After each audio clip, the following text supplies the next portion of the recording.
Delhi's Chief Minister Arvind Kejriwal's ED custody ends today. Kejriwal will be presented before the court today, and sources say CBI is also likely to take custody of the Delhi Chief Minister soon.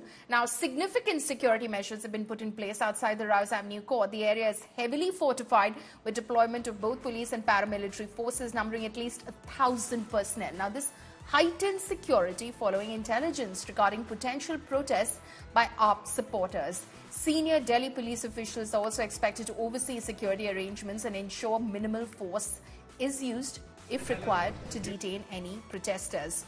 Now, ahead of his production in court, Kejriwal's wife, Sunita Kejriwal, has made some explosive statements. She has claimed that nobody knows about where this alleged Liquorgate money went, and now her husband, Arvind Kejriwal, will expose the truth when he appears before the Delhi High Court today. He'll also produce evidence to back his claim. Arvind Kejriwal will be produced in the Rouse Avenue Court today, and whether his ED custody will be extended or not will be decided at the Rouse Avenue Court. But today, the silent protest by Aam Aadmi Party Karyakartas is happening at the metro stations with the pamphlets in their hands, and they are wearing these, placards of shorts which has written "Main bhi Kejriwal" and Arvind Kejriwal behind the bars, and they have these papers in their hands inviting the Delhi walas to the mega protest that has been scheduled by India Alliance and Aam Aadmi Party at Ramleela ground. And what's the message? Let's cut across to them and understand what is the idea of the silent protest. ये जो silent protest आप लोग कर रहे हैं, क्या idea है और क्यों ये मैं भी केजरीवाल सलाखों के पीछे तस्वीर लेकर आप लोग यहाँ मेट्रो स्टेशन पे? साइलेंट प्रोटेस्ट तो इसलिए भी करना पड़ रहा है क्योंकि हमारे बोलने की पर तो पाबंदी लगा दी गई है। बोलने का आज अपोजिशन को कोई हक नहीं है। अगर अपोजिशन कोई भी आवाज उठाती है तो उसको ईडी, सीबीआई या पुलिस से कहीं ना किसी रूप में उसको तंग किया जाता है, और ये सारा देश देख रहा है, सारा विश्व देख रहा है। और जो ये केजरीवाल को 21 तारीख की रात को इन्होंने जिस तरह से अरेस्ट करा है, इसकी सिर्फ भारतवर्ष में नहीं बल्कि पूरे विश्व में इसकी निंदा हो रही है। तो क्या ये अलग अलग मेट्रो स्टेशन पे आप लोग यही काम कर रहे हैं? सब आपके कार्यकर्ता हैं या फिर आप लोगों को बुलाया गया है इस काम? नहीं सर, हमारे कार्यकर्ता हैं जो अरविंद जी को प्यार करते हैं, वो कार्यकर्ता हैं। मनीष जी के यहाँ रेड मारी, संजय सिंह जी की यहाँ रेड मारी, सत्येंद्र जैन जी की यहाँ रेड मारी, एक भी पैसा नहीं मिला। हमारे यहाँ रेड मारी, मात्र 73,000 रुपए मिले। तो वो इस सो कॉल्ड शराब घोटाले का पैसा है कहां?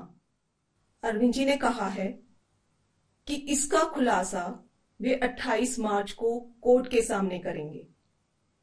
सारे देश को सच सच बताएंगे कि इस सो कॉल्ड शराब घोटाले का पैसा है कहां, उसका सबूत भी देंगे।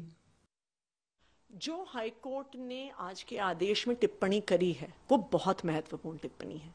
अभी तक सिर्फ आम आदमी पार्टी और अन्य विपक्षी दल, इंडिया गठबंधन के लोग ये बार बार सवाल उठा रहे थे कि ये अरेस्ट गैर कानूनी है, ये अरेस्ट गैर लोकतांत्रिक है, ये अरेस्ट पॉलिटिकली मोटिवेटेड है।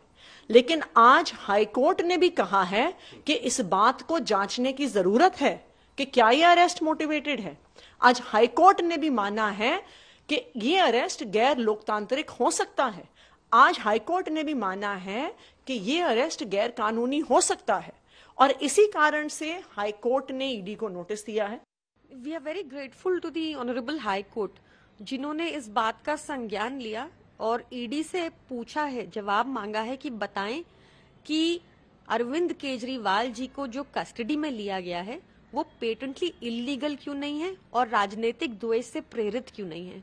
कल जो राउस एवेन्यू कोर्ट में हियरिंग है उसमें अरविंद केजरीवाल जी भाजपा के खिलाफ एक बहुत बड़ा खुलासा करने जा रहे हैं।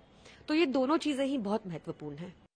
जो इस्तीफा मांगते थे लोगों का, अब वो ना इस्तीफा देने को तैयार है, ना जांच में शामिल होने को तैयार होते 9 सामान के बाद, और कहते हैं कि हम तिहाड़ से सरकार चलाएंगे।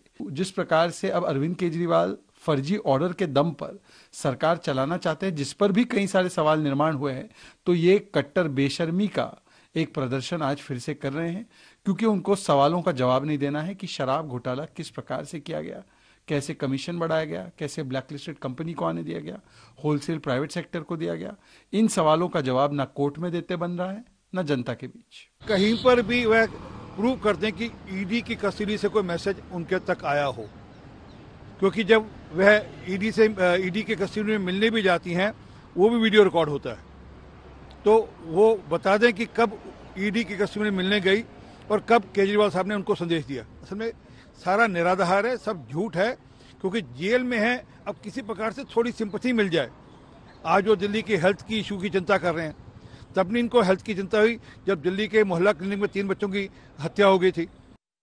Now, following remarks on Arvind Kejriwal, the United States has commented on frozen Congress bank accounts, urging India to uphold free and fair elections. India had previously criticized US statements on Arvind Kejriwal, emphasizing the need for respect for sovereignty. The US called for a fair and transparent trial for Arvind Kejriwal. In response, India summoned the US's acting envoy. We continue to follow these actions closely, including the arrest of Delhi Chief Minister Kejriwal. We are also aware of the Congress Party's allegations that tax authorities have frozen some of their bank accounts in a manner that will make it challenging to effectively campaign in the upcoming elections, and we encourage fair, transparent, and timely legal processes for each of these issues. With respect to your first question, I'm not going to talk about any private diplomatic conversations, but of course, what we have said publicly is what I just said from here, that we encourage fair, transparent, timely legal processes. We don't think anyone should object to that.